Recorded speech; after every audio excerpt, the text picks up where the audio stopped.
tazkirah ringkas ya. Dan pagi ini kita akan membincangkan satu topik yang simple dan sederhana tapi cukup besar makna dia kepada kita warga negara Malaysia, dengan tajuk kita hari ini merdeka ya, kemerdekaan. Tuan-tuan, puan-puan yang dirahmati Allah sekalian, kita wajib mengucapkan puji dan syukur kepada Allah Subhanahu Wa Taala atas nikmat kemerdekaan. Maksudnya kita telah 63 tahun merdeka. Merdeka yang kita faham itu maksudnya bebas daripada cengkaman penjajah, bebas daripada penaklukan dan juga pendudukan kosa-kosa asing yang datang ke tanah air kita. Dan untuk itu cukup dengan ucapan Alhamdulillahirabbil alamin. Dan mudah-mudahan Allah mengekalkan kemerdekaan ini selama-lamanya. Sebab bila kita lihat dalam sejarah mana-mana negara, ada banyak faktor yang menyebabkan negara itu hilang dia punya kedaulatan dan juga hilang nilai nikmat merdeka itu. Walau bagaimanapun, pagi ini kita nak membincangkan merdeka daripada different angle, daripada perspektif yang berbeza ya. Saya nak membawa perhatian tuan-tuan dan puan-puan kepada maksud merdeka daripada perspektif Islam, Muslim point of view lah ya. Apa yang dimaksudkan dengan merdeka sebenarnya ya? Tuan-tuan, puan-puan, orang Islam ya, orang Islam ni walaupun negaranya dijajah dan ditakluk, tapi orang Islam jiwanya merdeka. Sebab dia punya ketaatan, kepatuhan dia hanya kepada Allah Subhanahu Wa Taala. Itu orang Islam yang sebenar-benarnya. Walaupun negaranya dijajah, walaupun negaranya ditakluk, dia sebagai orang Islam, kepatuhan dan ketaatan dia mutlak hanya untuk Allah Subhanahu Wa Taala. Jadi jiwanya merdeka. Merdeka yang sebenar adalah manusia yang mempunyai jiwa yang merdeka, jiwa yang bebas daripada pengabdian kepada makhluk dan kembali kepada tauhid ilahiyah, tauhid hanya kepada Allah Subhanahu Wa Taala. So itu kita lihat dalam sejarah mengapa ulama-ulama kita dulu bangkit. Kalau kita sebut orang Islam itu jiwanya merdeka, sepatutnya dia tidak heran pun andai tanah airnya ditakluki dan dijajah. Tapi tanah air kita menyaksikan ramai ataupun muncul ramainya para ulama yang bangkit dan menentang penjajahan ini. Kenapa? Sebab memikirkan dan berfikir bukan untuk generasi dia, tapi bagaimana nanti dia nak menyediakan negara ini untuk generasi yang akan datang. Lalu pernah soalan ini ditanya kepada Sayyidina Ali karramallahu wajhah. Ditanya kepada Sayyidina Ali tentang bagaimanakah kita hendak melihat sebuah negara yang hebat pada masa akan datang. Lalu Sayyidina Ali mengatakan, jika engkau ingin melihat sebuah negara yang hebat, yang berjaya, yang successful pada generasi akan datang, maka kau lihatlah kepada pemuda dan pemudi bangsa yang ada pada generasi itu. Andai pemuda dan pemudi generasi muda pada zaman itu adalah orang-orang yang bertauhidkan, yang hanya takut kepada Allah, orang-orang yang mengisi hidupnya dengan mencari ilmu pengetahuan, orang-orang yang berakhlak mulia, insya-Allah kita akan dapat melihat satu negara bangsa yang hebat pada masa akan datang. Dan inilah peranan kita hari ini tuan-tuan dan puan-puan. Inilah tanggungjawab kita untuk memastikan negara kita ini menjadi sebuah negara yang hebat dalam 20, 30 dan mungkin beberapa tahun yang akan datang. Peranan dan tanggungjawab kita khususnya warga pendidik, kita menjadi core. Kita adalah satu barisan hadapan yang menyumbang kepada kemenjadian produk-produk pemuda dan pemudi negara bangsa yang akidahnya jelas, bertauhidkan kepada Allah dan akhlaknya juga hebat. Dan ini cabaran kepada kita hari ini ya. Baiklah tuan-tuan yang dirahmati Allah Subhanahu Wa Taala. Dalam sejarah yang kita baca ya di sekolah-sekolah ya, dalam buku sejarah kita, dan hari ini kita ucapkan tahniah kepada kerajaan kita sebab telah menjadikan mata pelajaran sejarah itu sebagai subjek wajib lulus SPM. Memikirkan tentang satu aspek patriotisme itu perlu ada dalam diri dan jiwa anak-anak kita, maka subjek sejarah dijadikan sebagai subjek wajib lulus. Tapi saya berpendapat sudah sampai waktunya juga, selain daripada subjek sejarah, subjek pendidikan Islam juga dijadikan subjek wajib lulus dalam SPM dan dimasukkan sebagai salah satu subjek dalam penilaian UPSR, ya, supaya kita dapat melahirkan satu pemuda dan pemudi generasi hadapan yang bukan saja memahami, yang punya nilai patriotisme, tapi dia punya akidah yang mantap, yang berdasarkan kepada ajaran Islam yang syumul. Sudah sampai waktunya para pemimpin negara memikirkan perkara ini, ya, menjadikan subjek-subjek ataupun pendidikan Islam ini sebagai subjek wajib lulus di peringkat kebangsaan. Mudah-mudahan itu tercapai. Amin ya rabbal alamin. Baik. Kita lihat para ulama kita dulu seperti Datuk Haji Abdul Rahman Limbong, Datuk Bahaman, Tun Perak, ramai lagi orang-orang yang bangkit itu. Mereka berjuang menentang penjajahan sebab mereka nak memastikan tujuan asal kedatangan penjajah itu ke tanah Melayu sebenarnya kalau atas dasar untuk mencari rempah ratus, mencari kekayaan emas dan perak, itu sebenarnya tuan-tuan adalah tujuan-tujuan sampingan saja. Tujuan sampingan saja. Tujuan sebenar kedatangan orang-orang bangsa-bangsa asing ke tanah air kita ini sebenarnya adalah atas faktor agama sebenarnya. Atas faktor meluaskan agama mereka. Lalu pada tahun 1511, kita baca sejarah sikit, pada tahun 1511 ada satu nama yang datang daripada Portugis namanya Alfonso de macam mana sebut nama dia tu, di Albuquerque, kan? Albuquerque, ya. Alfonso de Albuquerque, ya. Kita fikir Albuquerque, ya. Tak tahulah. Portugal ni tuan-tuan, sebenarnya dia negara yang kecil saja. Portugal ni bahasa Melayu. Bahasa daripada kalimat Arab sebenarnya Burtukol. Burtukol ni artinya oren saja, negara oren, ya.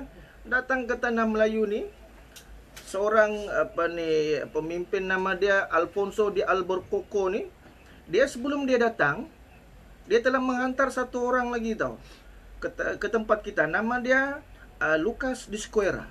Lucas de Esquerra ni sebenarnya dia adalah seorang padri besar. Dia datang, sebelum dia datang ke Melaka itu, dia menghantar Lucas de Esquerra untuk melihat bagaimana Kristian ini dapat kita sebarkan di tanah Melayu. Itu perancangan strategik dia hebat, ya. Lalu tujuan sebenarnya datang menjajah ini adalah atas faktor peluasan kuasa dan juga memastikan agama itu berkembang, khususnya agama Kristian, ya. Dan dalam semua sejarah peperangan itu begitu. Perang Dunia Pertama, Perang Dunia Kedua, Perang Dunia Ketiga pun mungkin, semuanya adalah faktor agama. Memastikan agama ini tersebar. Dan inilah cabaran kita hari ini, tuan-tuan dan puan-puan. Kita hari ini, alhamdulillah 63 tahun merdeka, dengan slogan Malaysia Prihatin. Slogan kita tukar tiap-tiap tahun. Tapi cabaran kita adalah bagaimana nak mengisi kemerdekaan itu. Itu di situ cabaran kita. Kalau konteks kita di Malaysia, kalau kita tanya merdeka ini, dari setiap orang maksudnya berbeza-beza merdeka. Kalau orang yang budak-budak SPM, kita tanya apa maksud merdeka bagi you? Dia kata merdeka bagi saya habis SPM tu merdeka lah.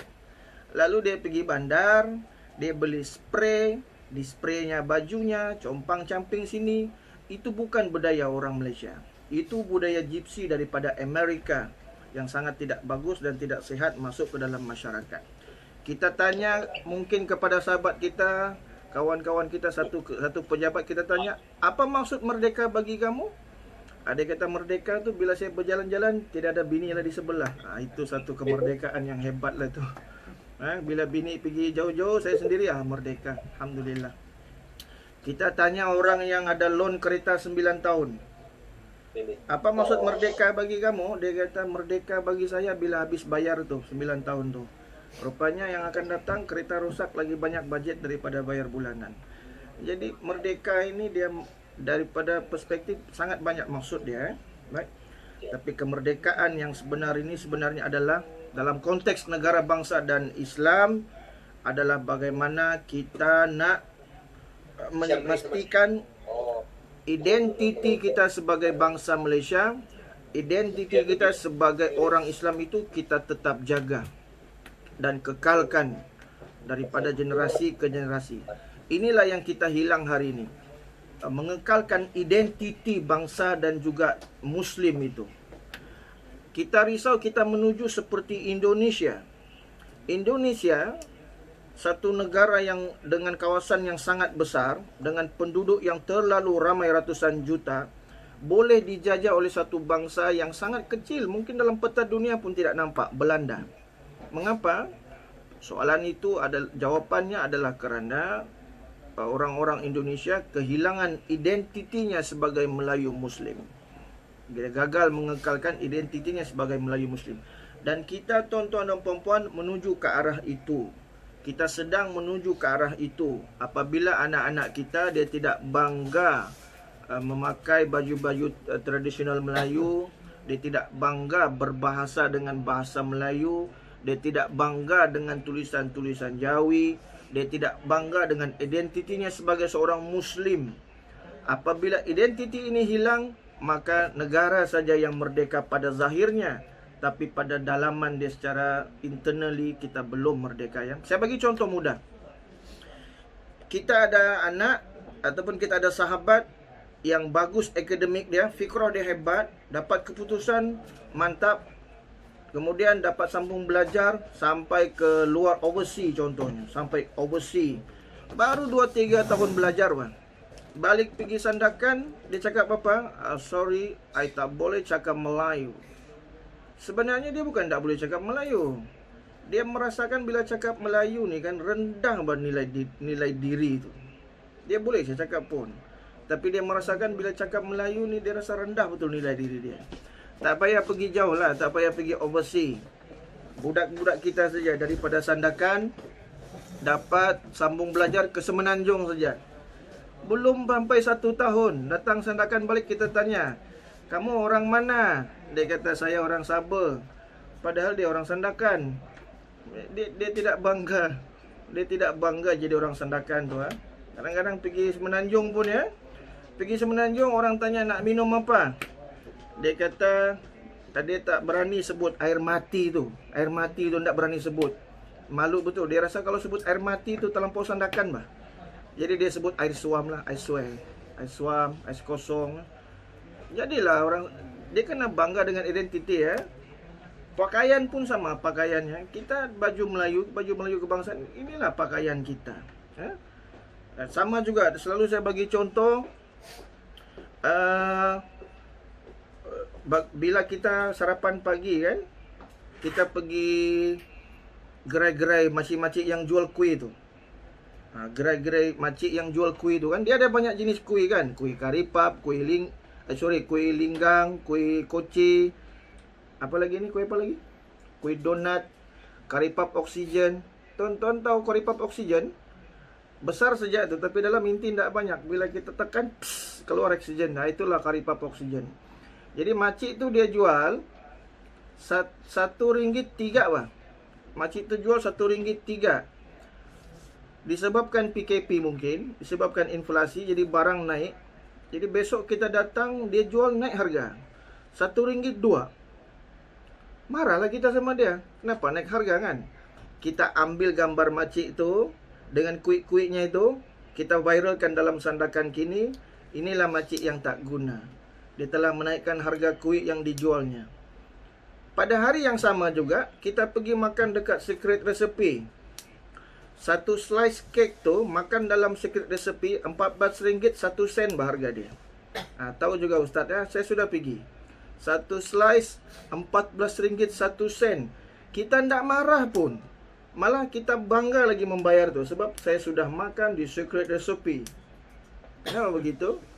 Sebab kita tidak bangga dengan makcik yang buat kuih tradisional tu. Malah kita marah lagi dengan dia sebab menaikkan harga. Nah, sepatutnya kita mulai hari inilah, siapa-siapa yang dengar kuliah ni, jumpa makcik-makcik yang jual kuih tepi jalan tu, kalau dia jual RM1.3, kita bayar 3 biji kita bayar RM2. Kenapa? Sebab RM1 untuk nilai kuih, RM1 lagi untuk effort dia, usaha dia, yang masih boleh bangun tengah malam, orang sembahyang tahajud, dia bikin kuih tu. Hebat dia. Dia bikin kuih jam 3-4 pagi, mengekalkan tradisi kuih-kuih Melayu. Itu ucapan terima kasih dia, RM1 tu. Yang belum tentu hari ni anak-anak dara kita boleh buat kuih Melayu tu. Ramai orang dah boleh buat. Dia banyak kuih main tunjuk-tunjuk saja. Dia pergi kedai tunjuk. Semua kuih dia mau buat, dia belum tentu pandai. Inilah yang kita hilang hari ini, tuan-tuan. Apabila kita, itu saya cerita daripada aspek kebangsaan, nilai bangsa. Belum lagi nilai agama. Kalau kita kaji berapa ramai anak-anak kita yang krisis sebenar kita sebenarnya bukanlah masalah ekonomi. Ekonomi ni Allah khairur razikin. Allah yang menjamin rezeki, mudah-mudahan. Krisis sebenarnya bagi orang-orang Melayu hari ini adalah apabila dia masih belum mampu, ataupun berapa ramai daripada kita yang belum pandai baca Al-Quran. Inilah krisis umat Melayu, orang-orang Melayu Islam dalam negara Malaysia hari ini. Berapa ramai yang masih belum baca Quran. Dan saya pesankan kepada semua sahabat-sahabat, tolong sampaikan juga kepada rakan-rakan kita yang lain. Pesan kepada diri, pesan kepada saudara, pesan kepada anak bini, pesan kepada semua kawan-kawan, tolong jangan meninggal dunia sebelum pandai baca Quran. Tolong jangan meninggal dunia sebelum pandai baca Quran. Macam mana nak jawab depan Tuhan tu? Kita meninggal dalam keadaan tak pandai baca Quran. Berapa ramai anak-anak kita, anak-anak muda kita hari ini, kita sendiri yang sudah agak berusia ini, krisis meninggalkan solat. Bila berapa ramai kepada kita yang masih belum menunaikan solat 5 waktu, berjamaah tu payah sikit lah. Sekurang-kurangnya dia mampu menunaikan solat 5 waktu sehari semalam. Berapa ramai? Kalau kita buat survey mungkin tak ramai ini. Tak ramai ini. Jadi inilah yang kita hilang hari ini. Dan kita risau makin bertambah usia kemerdekaan negara kita, makin jauh kita daripada nilai-nilai negara bangsa, nilai-nilai adab sopan santun Melayu, nilai-nilai keagamaan, nilai-nilai Islam itu kita makin hilang dan cicir dalam diri. Jadi memasuki umur kemerdekaan 63 tahun ni, andai kita tidak isi dengan benda-benda yang baik, merdeka ni bukan artinya kita berapa banyak bendera yang kita kibar, berapa banyak bendera kita jadikan baju. Bukan begitu. Merdeka ni maksudnya kita bebas daripada bebas daripada kawalan hawa nafsu kita. Bebas daripada cengkaman ataupun peraturan yang bersifat makhluk, tapi kembali kepada peraturan yang ditetapkan oleh Allah Subhanahu Wa Taala. Andai kita mampu laksanakan ini semua, alhamdulillah, saya rasa negara Malaysia ini kita akan dapat mengekalkan kemerdekaan dan sekaligus kita mengisi kemerdekaan itu dengan cara yang betul, dengan cara yang betul. Dan syukur alhamdulillah, tahun ini Allah rezekikan kita dengan PKP. PKP adalah satu rezeki daripada Allah Subhanahu Wa Taala. Biasanya kalau tahun-tahun yang sebelumnya, malam merdeka itu kita ada sambutan di ambang merdeka kan, di ambang merdeka.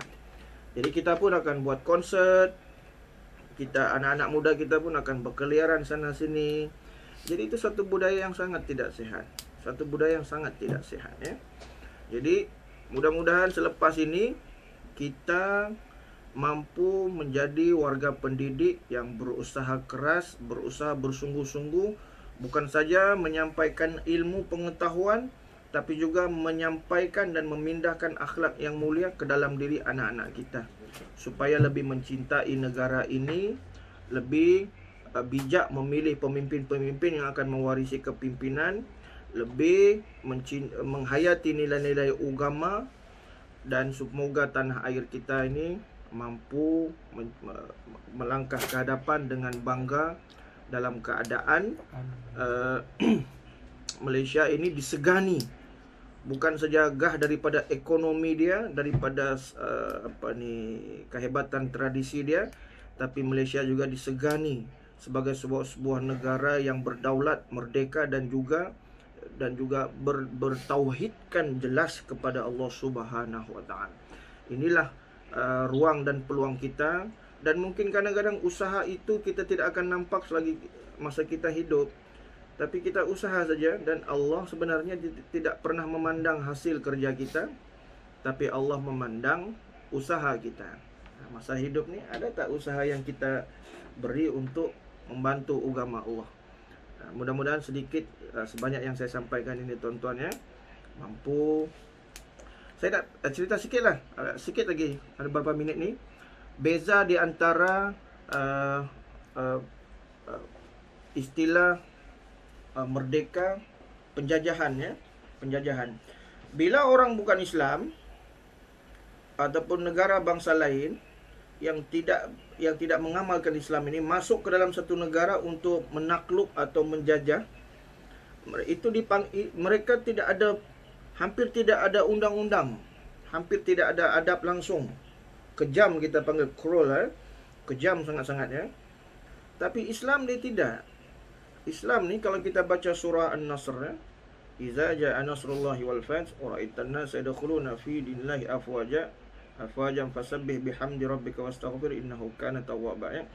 Islam bila dia datang ke satu tempat untuk meluaskan akidah Islam ini, dia tidak panggil penaklukan, dia panggil sebagai pembukaan, al-fath. Al-fath, maka itu peperangan dalam Islam ya, dia banyak syarat dan peraturan. Tak boleh bunuh kanak-kanak, tak boleh bunuh wanita, tak boleh bunuh padri, tak boleh runtuhkan rumah ibadat, tak boleh tumbang pokok, tak boleh potong, macam-macam. Sangat ketat dia punya syaratnya. Dan inilah kehebatan Islam. Islam antara agama yang paling tersebar dengan cepat, sebab dia tidak mengubah budaya suatu kaum itu. Cuma dia menukarkan, dia cuma membuka minda manusia daripada bertauhid kepada patung-patung, bertauhid kepada manusia, kembali menyembah manusia, kembali menyembah Allah Subhanahu wa taala. Dan inilah beza di antara peluasan Islam dan juga penaklukan daripada bangsa-bangsa penjajah yang tidak berteraskan Islam. Dan alhamdulillah, mudah-mudahan agama ini sampai di negara kita, dan kita pun telah menjadikan Islam sebagai agama rasmi, dan mudah-mudahan kekallah ini sampai bila-bila, sampai selama-lamanya. Amin ya rabbal alamin. Saya rasa cukup untuk waktu ini. Saya ucapkan terima kasih kepada semua yang dapat masuk dalam link kita pagi ini, dan kita doa kepada Allah. Pagi-pagi ni bagusnya kita baca doa minta kepada Allah. Bismillahirrahmanirrahim. Allahumma inna nas'aluka ilman nafi'a wa rizqan tayyiba wa amalan mutaqabbala. Ya Allah, Kau berikanlah kami ilmu yang bermanfaat. Ilmu ni tak payah banyak, biar sedikit, tapi kita boleh faham dan kita amalkan, kita sebar dengan orang lain. Yang kedua, ya Allah, Engkau berikanlah rezeki kepada kami, Allah, rezeki yang baik-baik. Pagi ni rezeki murah ni, ada orang belanja makan, ada sarapan di PPD ya. Boleh tapau lagi saya dengar. Tahniah kepada sahabat-sahabat yang dapat naik pangkat, naik grade ya. Mudah-mudahan bila belanja itu tidak hari ini saja, seterusnya pun suka membelanja. Orang yang suka belanja orang ni, Allah luaskan rezeki dia. Amin ya rabbal alamin. Itu amin kuat sikit. Dan yang ketiga, dan mudah-mudahan amalan mutaqabbalah. Semua yang kita buat ini, tuan-tuan buka laptop, buka handphone sekejap, mendengar kuliah ini, itulah adalah usaha sebenarnya. Usaha itu adalah amal, dan mudah-mudahan amal itu Allah terima, dikira sebagai ibadah di sisi Allah Subhanahu wa taala. Jadi saya mohon izin untuk berundur. Kita selesai baca doa tu tadi, terus baca doa makanlah, macam berbunyi sudah perut kan. Bismillahirrahmanirrahim.